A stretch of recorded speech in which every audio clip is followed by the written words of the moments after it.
Alors aujourd'hui, on va aborder beaucoup de sujets, la fête du travail, la journée internationale de la danse, mais on commence par la fin du FEMUA 10. Ouais, bonjour Marco, bonjour aux téléspectateurs. Le rideau est tombé sur le FEMUA 10 et c'était vraiment très bien. Franchement, c'était un succès pour ce FEMUA 10. Les gens ont beaucoup parlé, murmuré dans les coulisses. Est-ce que ça va marcher? Est-ce que c'est... Non. Le commissariat général, avec à sa tête Assalfo, a tout prévu. Et donc, le FEMUA 10 était un franc succès. On peut les ovationner, s'il vous plaît. Voilà, je suis content pour ça.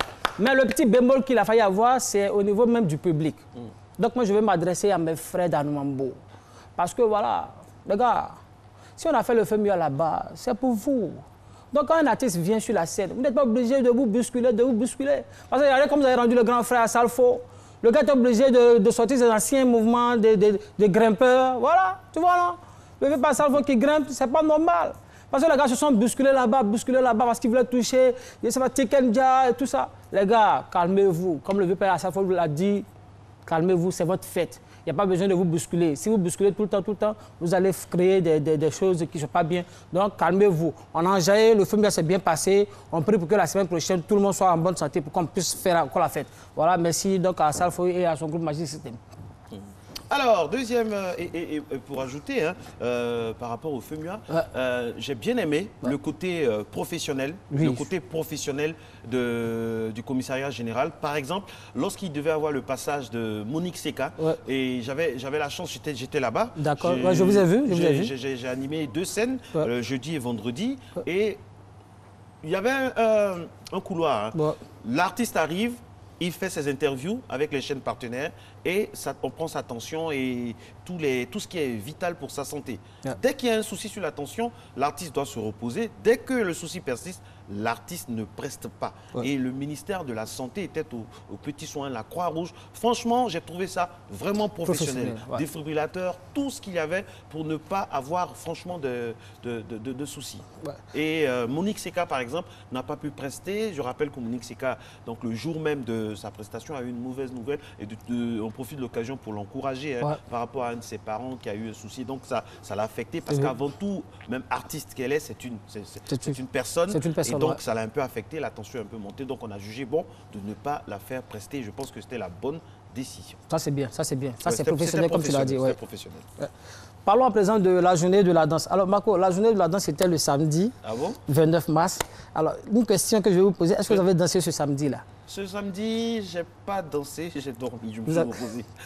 Alors donc la journée de... J'ai dansé avec mon lit, j'ai zouké avec mon lit. Vous avez zouké avec le lit et tout ça. Donc la journée de la danse c'était le samedi 29. Donc tous les danseurs se sont rassemblés dans les 4 coins du pays pour danser. Marco dit qu'il n'a pas dansé. Bon, moi, ça me fait un peu... Donc Marco... Non, c'est pour toi que je l'ai fait. Pourquoi tu veux danser? Non, en fait, moi, je suis un grand danseur. En fait, je suis un grand danseur. Mais par respect pour le public, et comme je suis assis, je ne peux pas danser. Et puis par humilité aussi. Sinon, ce que j'allais montrer ici... On dit les meilleurs danseurs, ce sont ceux qui sont assis. Voilà, le gars, il danse assis. La réalisatrice me dit à l'oreillette, non, Marco, ne danse pas, sinon on risque de... Non, je veux... Voilà, donc c'était la journée de la danse le samedi 29.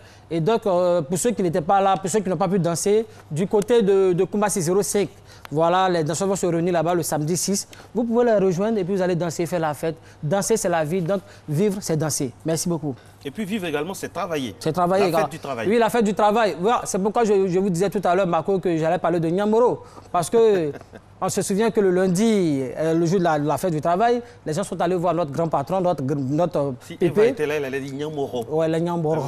Donc, ils sont allés voir notre pépé pour faire quelques doléances et tout ça. Et les Nyamoro se sont sentis frustrés. Ils disent pourquoi est-ce que la lettre n'a pas été lue là-bas devant le PR. Voilà, parce qu'eux, ils estiment qu'eux contribuent au développement du pays. Voilà, donc les Nyamboro aussi ont donné quelques revendications que je vais lire ici. Voilà.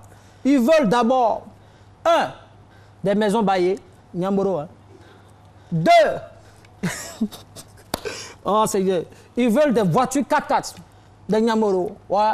Ils veulent aussi des assurances maladie. Parce qu'ils estiment qu'ils travaillent trop dans le pays. Donc les Nyamboro, si tu ne les connais pas, c'est les gens qui sont dans la rue. Bon, on ne sait pas trop ce qu'ils font, hein. Voilà, mais quand tu veux monter dans ton baga, c'est eux qui sont là, bon, champion, tu montes ici, toi tu ne montes pas là-bas. Chauffeur, donne-moi ici, ça c'est mon gay, c'est ma terre. Bon, On ne sait pas trop qu'est-ce qu'il y a. Mais bon, les gars, calmez-vous. C'est que sur l'année prochaine, il y a encore la fête du travail. Peut-être qu'on va prendre vos doléances en considération. Merci bien. Et vous, comment vous avez passé la fête du travail? Tranquille, pépé. J'aime bien l'expression tranquille, pépé. Couché à la maison. Pas trop la grande fois, mais bon, on était couché à la maison. Voilà. Ah oui, c'est la période hein, du palu et de la fatigue aussi. Donc, il faut vous reposer. Et puis, vous avez terminé? La liberté de la presse, là. Oui, la liberté de la presse. C'était hier. Donc, moi, ce que je peux dire là-dessus, c'est de permettre que les journalistes puissent s'exprimer convenablement, puissent dire ce qu'ils veulent.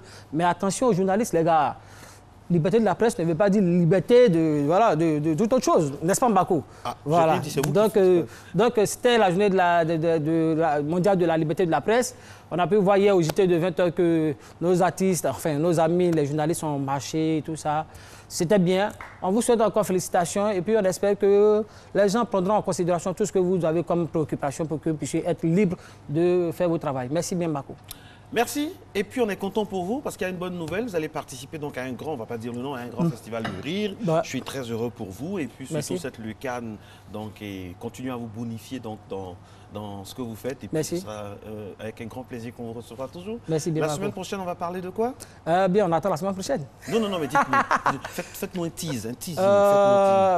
Peut-être qu'on va parler des élections présidentielles déjà, voilà, avec Macron et Macaroni. Pardon, avec, vous avez suivi le débat hier?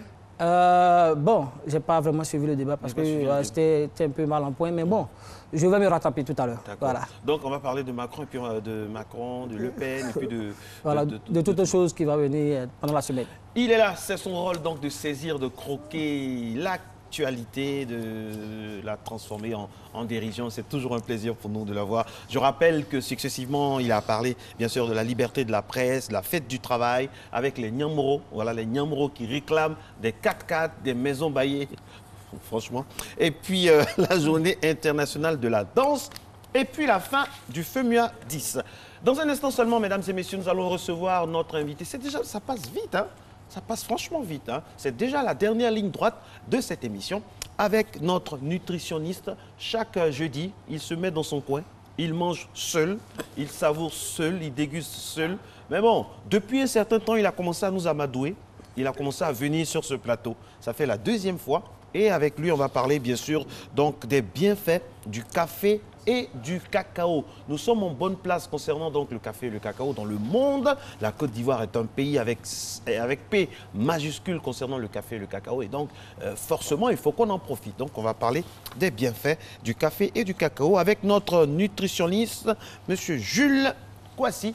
Ce sera dans un instant. Merci d'être à Matin Bonheur. Réalisation donc confort visuel assuré, bien sûr, par Soro. Félicité. On se retrouve juste après ça.